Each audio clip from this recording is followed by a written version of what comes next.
here to tell you about the times that rain isn't rain.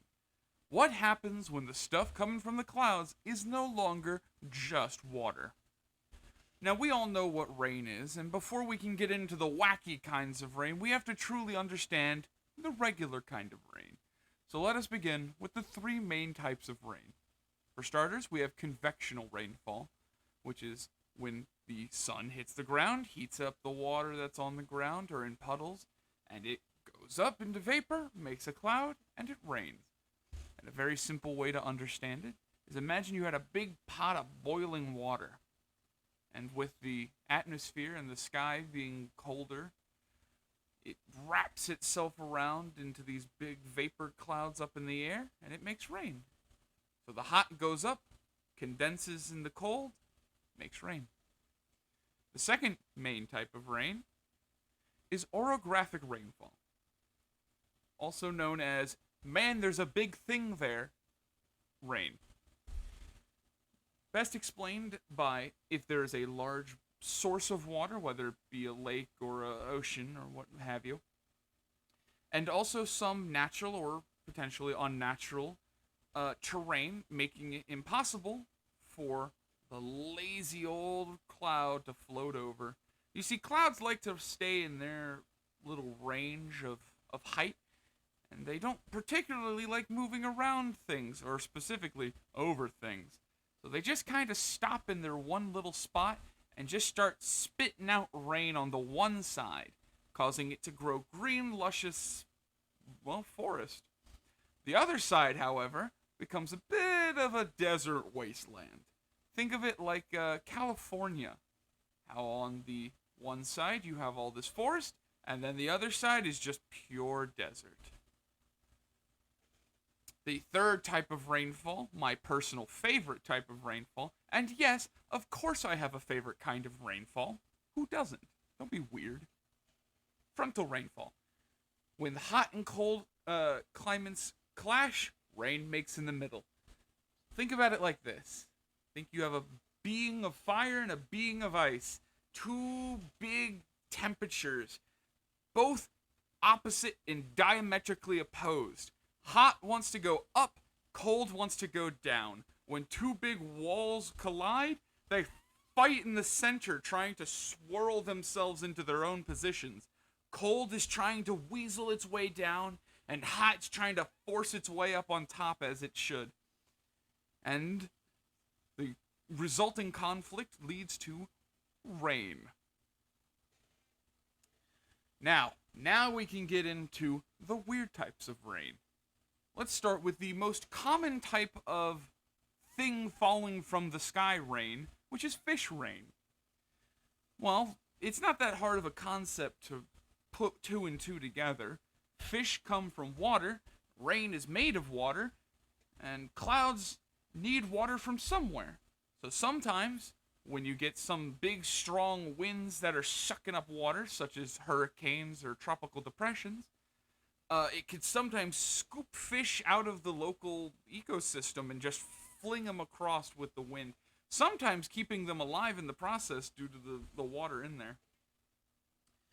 Keeping them alive long enough to, fall 400 feet onto the pavement, but alive partly.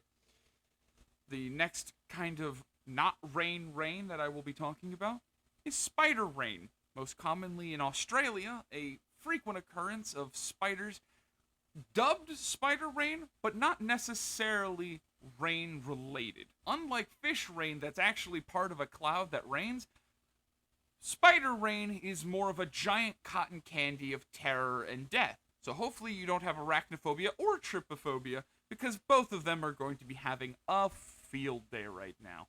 So it's less of a rain type thing and more of a, really horrifying Mary Poppins. Then, of course, there's the things that are still liquid, still kind of rain, but it's not really rain. It's not water. It's not really rain, silly. For starters, the most common type of not rain, acid rain. A very low threat but scary sounding thing. Low threat to you specifically. Let me specify that. Low threat to you specifically, as in it's not going to burn your face off. I'll explain more later, but I want to clarify. You're not going to like go out into acid rain and then all of a sudden be like Wicked Witch of the West. You'll be fine. But it's most commonly around factories that burn coal and other fossil fuels, and also oil refineries. Certain types of cars also help produce acid rain in larger quantities. Though don't feel bad, it is not 100% humans' faults. Because nature can also feel like it wants to get a little zesty with volcanoes, spitting out sulfur in huge piles of and clouds, causing large swaths of acid rain to go everywhere. And the most common ways to notice where acid rain has happened is to either look at the, if you're in a city or something like that, is to look at statues and notice the deterioration of the acid eating away at the rocks. But in nature, it is downright devastating, as it will throw off the soil and essentially kill most of the wildlife in an area, depending on how consistent the acid rain is. It could make it completely inhospitable, due to the fact that plants are almost incapable of growing in acid rain. So, the next kind of rain that isn't rain is, of course, blood rain, happening in the UK is where this photo is coming from, by the way. The UK had a large issue of blood rain, where it was spitting out this large amount of gross, staining red liquid. And upon further discovery, it was in fact not blood, like originally suspected and or teased about, but was in fact crushed red beetles. It was a bunch of red bugs that had essentially gotten whipped around, similar to fish rain, but they had gotten so finely meshed up into the rain that it essentially turned it into a giant dye cloud, and rained everywhere, staining most of the UK area that it rained in. How does this have to do with climate change? Well, it's a very simple thought. The Earth is 70% water, at least. Not counting all the lakes and things, that's just pure ocean. 70%. We got a large chunk of the water, or chunk of the planet that is just water. Well, when Mr. Sun comes out and he wants to be a little zesty, and he wants to be a little more angry and a little bit hotter than normal, well, then it causes all the water to start to steam and vapor and rise into the air, causing more kinds of rain. And so it is almost directly linked together. Now, what can you do with something like this? It sounds bleak, it sounds sad, it sounds like all hope is lost and you're just going to have to deal with the fact that you're going to walk out and get hit in the head with a fish sometimes.